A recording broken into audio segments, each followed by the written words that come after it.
시간은 디모데전서 3장 영적 지도자의 자질에 대해서 말씀을 나누겠습니다. 디모데전서 3장은 3장 1절에 미쁘다 이 말이여 곧 사람이 감독의 직분을 얻으려 하면 선한 일을 사모하는 것이라 하미로다. 감독이란 목사와 장로를 말합니다. 교회의 영적 지도자들입니다. 누가 이런 영예로운 직분을 얻을 수 있습니까? 직분을 얻으려 하면 사모하는 것이라 이렇게 말을 하고 있습니다. 빌립보서 2장 13절에 너희 안에서 행하시는 이는 하나님이시니 자기의 기쁘신 뜻을 위하여 너희에게 소원을 두고 행하게 하시나니. 하나님이 우리의 내면 속에 거룩한 소원을 주십니다. 이 거룩한 헌신에 대한 열망이 있어야 된다라는 것입니다.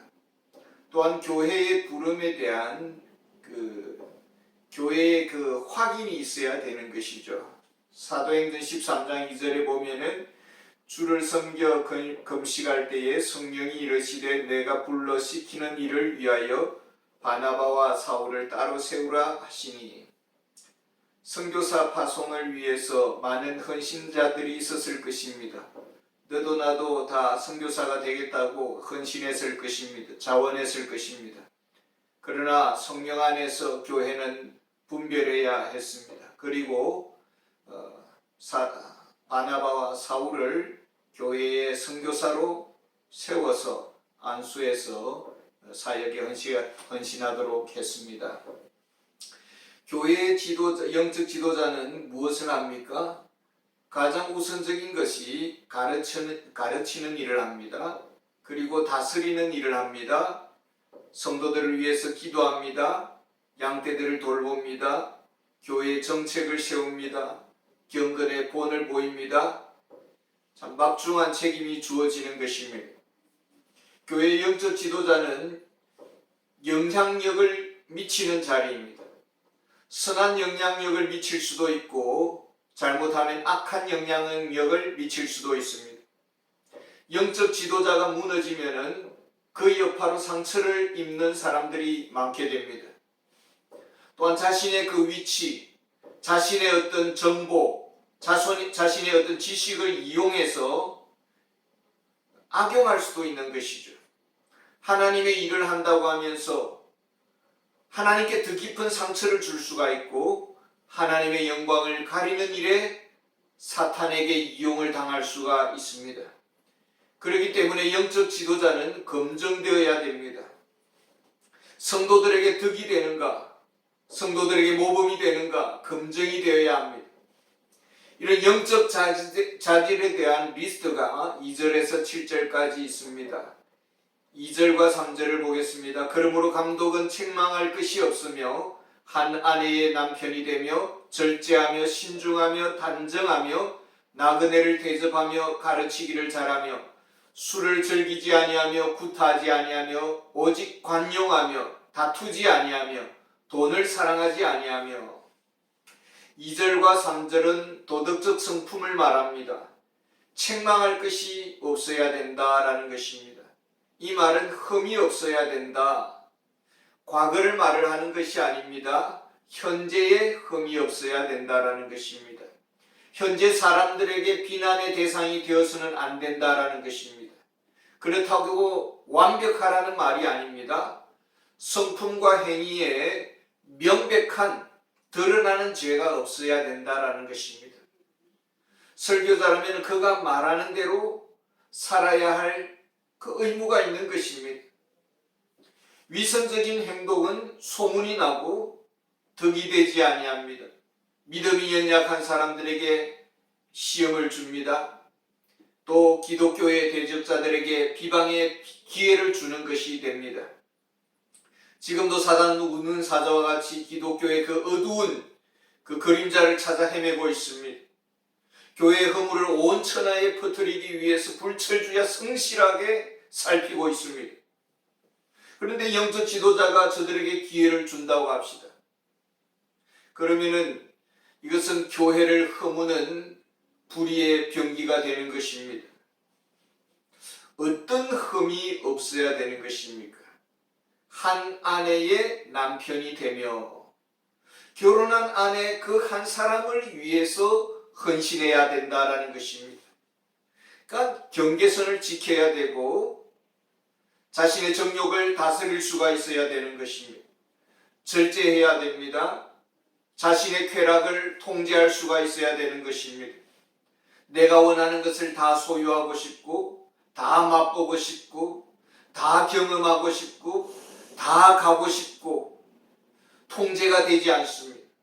그렇다면 자기 감정 하나도 다스리지 못하는 사람이 누구를 다스리겠다는 것이겠습니까? 신중해야 된다라고 말을 합니다. 잘 훈련된 마음을 가져야 된다라는 것입니다. 이것은 사려 깊어야 된다. 깊이 생각할 수 있어야 된다라는 것입니다.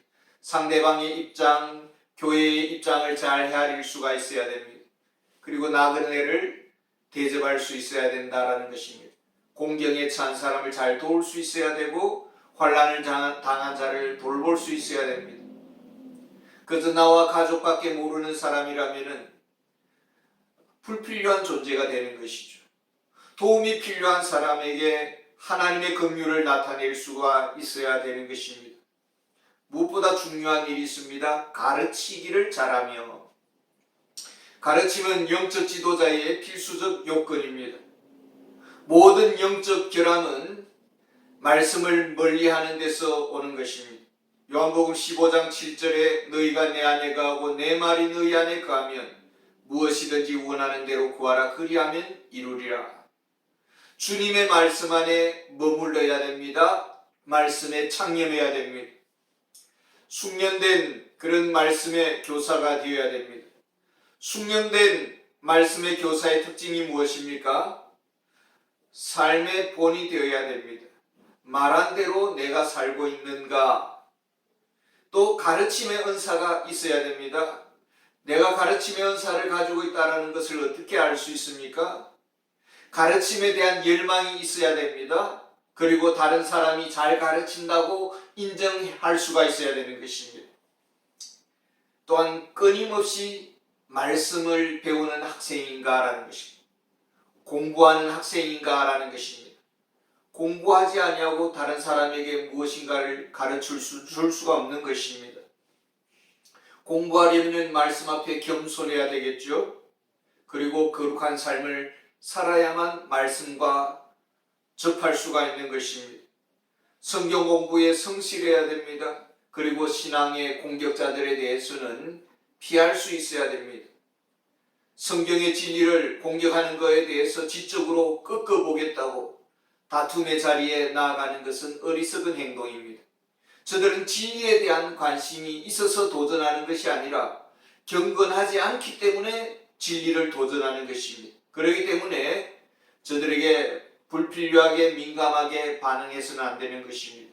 세 번째로 3절에 보면은 술을 즐기지 아니하며 술집, 이런데 자주 가서 자리를 잡고 있어서는 안 된다라는 말이 되는 것입니다.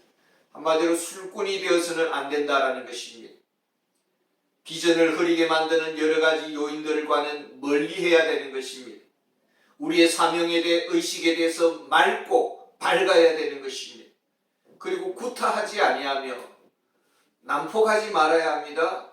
사나운 성질, 폭력적인 기질을 가지고 있으면 안 된다라는 것입니다. 이것은 술하고 관련된 문제입니다. 술과 가까운 사람이 자신의 난폭한 성격을 다스리지 못해서 사고를 치는 것입니다. 뿐만 아니라 폭력에는 언어적 폭력도 있습니다. 상대방의 그 약점이나 과거의 아픈 상처들을 건드리는 것이죠. 이것은 아주 좋지 못한 습관인 것입니다. 오직 관용하며 오래 참는다라는 것입니다. 항상 다른 사람의 그 선행에 초점을 맞춘다라는 것입니다. 그리고 다투지 아니하며 영적 지도자는 싸움꾼이 아닙니다. 화평을 좋아하는 자입니다. 말다툼을 하지 않습니다.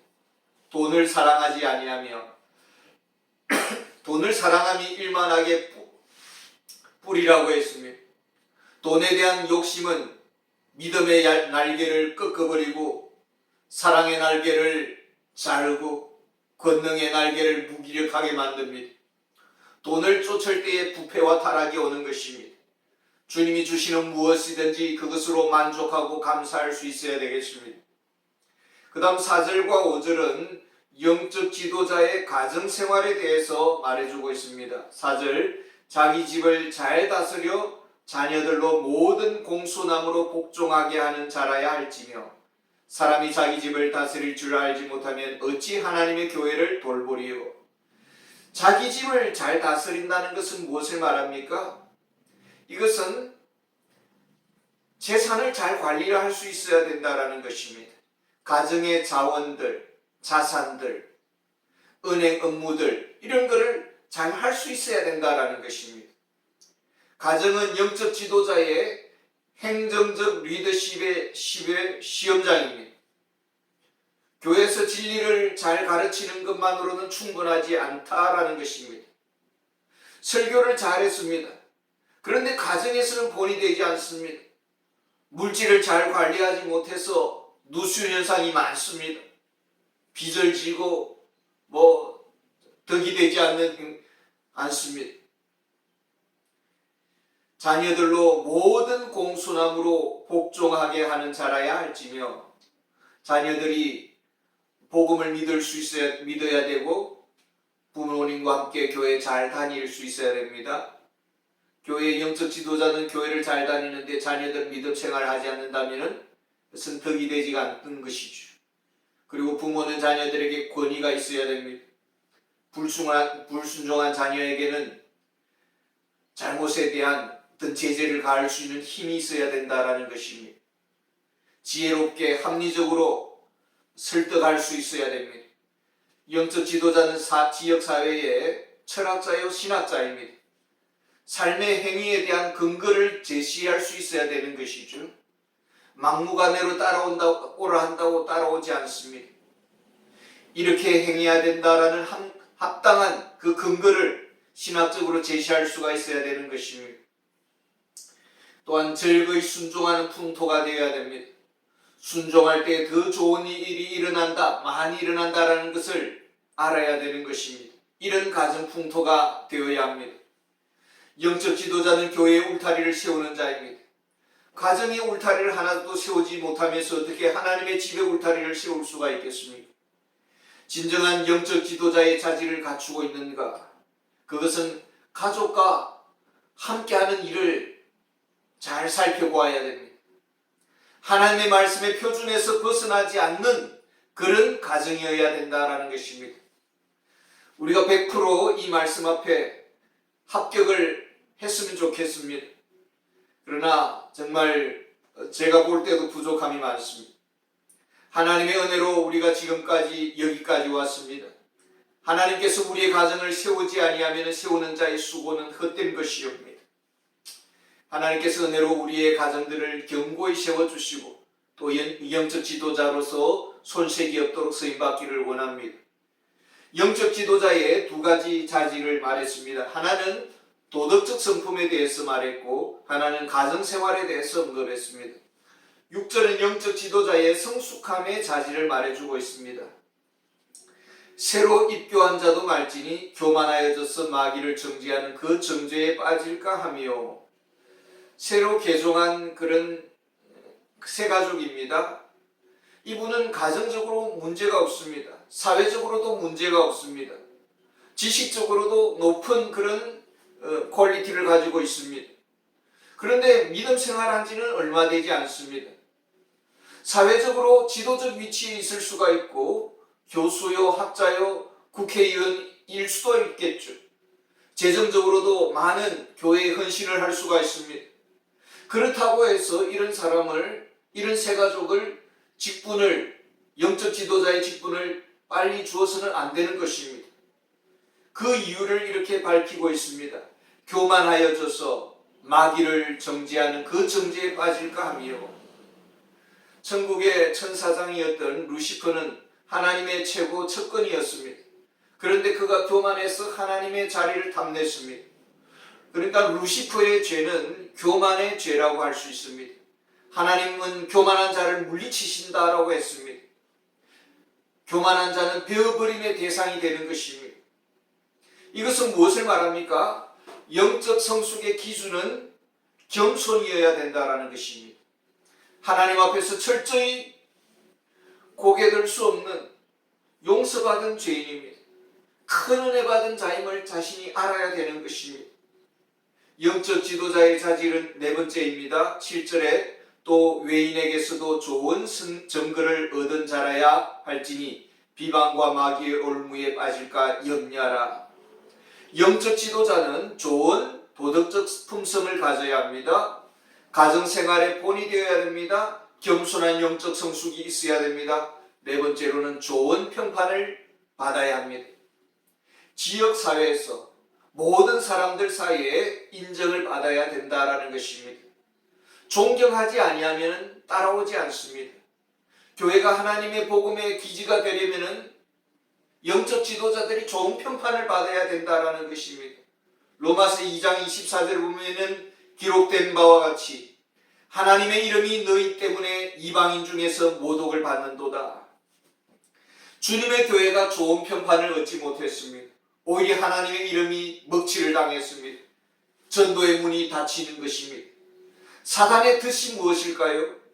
영적 지도자의 평판을 떨어뜨리는 것입니다. 교회 영적 지도자의 신뢰성을 파괴하는 것입니다. 목사들은 믿을 수가 없다. 장로들은 믿을 수가 없다. 요즘 권사들은 믿을 수가 없다. 이것이 사단이 목표로 하는 함정입니다. 빌립보서 2장 15절에 이는 너희가 흠이 없고 순전하여 어그러지고 거스러지는 세대 가운데서 하나님의 흠없는 자녀로 세상에서 그들 가운데 삐뚤로 나타내며 세상에서 하나님께 영광 돌리는 그런 자녀들이 되어야 된다는 것입니다. 세상에서도 좋은 평판을 받는 그런 지도자들이 되어야 된다는 것입니다. 이것이 하나님이 원하시는 리더십입니다. 왜 그렇습니까? 저들은 하나의 모델이기 때문입니다. 사람들은 저들의 등을 바라보면서 신앙생활을 할 것입니다. 영적 지도자가 한 그대로 뒤를 따라갑니다. 그 그림자를 밟고 따라가는 것입니다. 영적 지도자의 발자취가 성경적인가? 진정으로 영적 모델이 될 수 있는가? 이것은 참 큰 도전이 아닐 수가 없습니다. 8절에서 12절까지 집사에 대한 영적 자질을 다루고 있습니다. 8절은 개인적인 성품에 대해서 말합니다. 이와 같이 집사들도 정중하고 일구이연을 하지 아니하고 술에 임박이지 아니하고 더러운 일을 탐하지 아니하고 9절은 말씀을 강하게 붙잡는 자가 되어야 된다 이렇게 말합니다. 깨끗한 양심의 믿음의 비밀을 가진 자라야 할지니 비밀이란 성경 말씀 신약 성경을 말합니다. 구약 성경에는 비밀로 되어 있는데 신약 성경에는 계시된 진리입니다. 그래서 진리를 붙잡고 살 때에 우리의 양심은 자유하게 되고 또 우리의 내면을 향해서 정죄하지 않는 것입니다. 양심은 표준에 따라서 반응을 하게 됩니다. 우리가 진리에 붙잡히게 될 때에 그 양심도 온전하게 좋게 반응을 하게 되는 것입니다. 그래서 우리가 굳건하게 서서 살아갈 수가 있는 것이죠. 10절에는 집사들은 지속적인 평가를 받는다라는 것입니다. 이에 이 사람들을 먼저 시험하여 보고 그 후에 책망할 것이 없으면 집사의 직분을 맡게 할 것이요. 지속적인 평가를 하는 자가 아니라 평가를 받는 대상이다라는 것입니다. 그리스도에 대한 봉사를 지속적으로 잘 감당을 하고 있는가? 정말 흠이 없이 헌신을 하고 있는가? 늘 평가를 받는다라는 것입니다. 11절은 여전도회 집사님들에 대해서 주시는 말씀입니다. 여자들도 이와 같이 정숙하고 모함하지 아니하며 절제하며 모든 일에 충성된 자라야 할지니라. 존중받는 집사여야 된다라는 것이고 혀를 잘 다스릴 줄 아는 집사여야 된다라는 것이고 온전한 정신을 가져야 되고 절대적인 신뢰를 할 수 있는 자여야 된다라는 것입니다. 이것이 집사의 인격적인 자질입니다. 12절은 집사의 가정생활입니다. 집사들은 한 아내의 남편이 되어 자녀와 자기 집을 잘 다스리는 자일지니 아내가 하나여야 된다라는 것입니다. 한 아내만을 온전히 사랑할 수 있고 그 사랑을 바칠 수 있어야 된다. 바람 피우면 안 된다. 간통하면 안 된다라는 것입니다. 가정생활을 위한 또 소유물, 자원, 물질들을 잘 관리할 수 있어야 합니다. 자기 집의 물질을 관리를 못하는데 어떻게 주님의 교회의 물질을 관리할 수가 있겠습니까? 자기 가정의 어려운 상황들을 잘 다스리지 못하는데 어떻게 주님의 교회의 어려운 사정들을 돌볼 수가 있겠습니까? 하나님이 찾는 사람, 하나님의 마음에 합한 사람, 교회의 영적 지도자의 핵심은 덕과 영적 성품입니다. 덕스러워야 되고 영적 성품으로 훈련되어야 된다라고 말을 하고 있습니다. 13절은 주님의 상급에 대해서 말씀을 합니다. 집사의 직분을 잘한 자들은 아름다운 지위와 그리스도 예수 안에 있는 믿음의 큰 담력을 얻느니라. 이 아름다운 지위라는 것은 존경심을 말합니다. 다른 사람들이 존경합니다. 자연스럽게 존경하기 때문에 본받게 되는 것이죠. 나를 본받으라고 그렇게 강조할 필요가 없는 것입니다. 존경하면 본받게 되어 있는 것입니다. 이런 존경심을 받겠다라는 것입니다. 존경받는 사람으로 세워주겠다라는 것입니다. 또한 믿음의 큰 담력을 얻느니라. 주님이 그를 지금까지 사용하셨습니다. 주님이 나를 지금도 사용하고 있습니다. 이것을 본인이 체험을 하고 있고 또 이런 간증이 있습니다. 영적 자신감을 가지고 있습니다. 주님은 나를 항상 도와주신다. 이런 확신을 가지고 있으니까 앞으로도 어떤 큰 시험, 도전이 와도 넉넉히 맞설 수가 있는 것입니다. 주님이 지금까지도 우리를 도와주셨기 때문에 앞으로도 주님은 우리를 도와주신다라는 확신을 가지게 되는 것이죠. 그래서 담대하고 당당한 것입니다. 15절은 교회의 본질과 목적에 대해서 말해주고 있습니다. 만일 내가 지체하면 너로 하여금 하나님의 집에서 어떻게 행하여야 할지를 알게 할지니 이 집은 살아계신 하나님의 교회요 진리의 기둥 같으니라. 교회의 본질이 무엇입니까? 이 집은 살아계신 하나님의 교회요. 이 집이란 가족을 말합니다. 교회는 하나님의 가족을 의미합니다. 우리는 하나님의 가족들입니다. 하나님의 가족이라는 관점에서 그리스도인의 행동이 나오게 되는 것입니다. 교회는 하나님의 부르심을 받은 무리들입니다. 에베소에 있는 아데미 신전과 같이 다이아나 신전과 같은 그런 죽은 우상을 섬기는 모임이 아닙니다. 살아계신 하나님을 우리 아버지로 모신 믿음의 가족들이 모인 곳입니다. 교회의 존재 목적이 무엇입니까? 진리의 기둥과 튼이라. 교회는 진리를 보존하는 것이 사명입니다. 하나님의 진리가 선물로 교회에 주어졌습니다. 이 진리를 교회가 자기 마음대로 수정하고 변경할 수가 없는 것입니다. 성경을 마음대로 수정할 수가 없다라는 것입니다. 소중한 진리의 보물을 교회는 받았습니다. 교회의 사명은 이 하나님의 말씀을 잘 지키고 잘 가르쳐야 된다라는 것입니다. 그렇다면 어떻게 가르쳐야 됩니까? 무엇을 가르쳐야 됩니까? 교회의 메시지의 핵심은 무엇입니까? 16절입니다. 그도다 경건의 비밀이여 그렇지 않다 하느니 없도다. 그는 육신으로 나타난 바 되시고 영으로 의롭다 하심을 받으시고 천사들에게 보이시고 만국에 전파되시고 세상에서 믿음 받으시고 영광 가운데 올려지셨느니라. 교회의 메시지의 핵심은 그는이 누구입니까? 그리스도를 말합니다. 그리스도는 이 세상이 창조되기 전에 이미 존재하셨습니다. 인류의 죄를 위해서 사람을 위해서 죽으려고 이 세상에 오셨습니다. 그러나 하나님으로서 그리스도는 죽음을 이기셨습니다. 인간이시고 죄 없으신 그리스도께서 인간의 모든 나약함과 죽음을 모두 헤아리십니다. 성령님은 그리스도의 부활 안에서 그의 거룩함을 확증하셨습니다.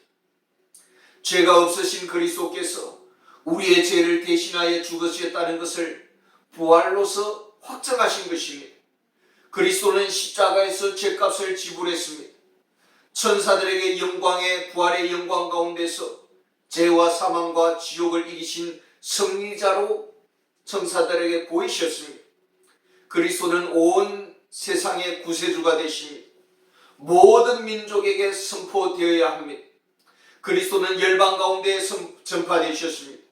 그리스도가 전파될 때 세상은 구세주로 믿게 될 것입니다. 세상은 설교를 통해서 그리스도를 믿습니다. 그리스도를 믿는 자에게 구원이 주어집니다. 그리스도는 부활하시고 성천하셨습니다. 이것은 하나님이 그리스도의 구속 사역을 기뻐하셨다라는 뜻입니다.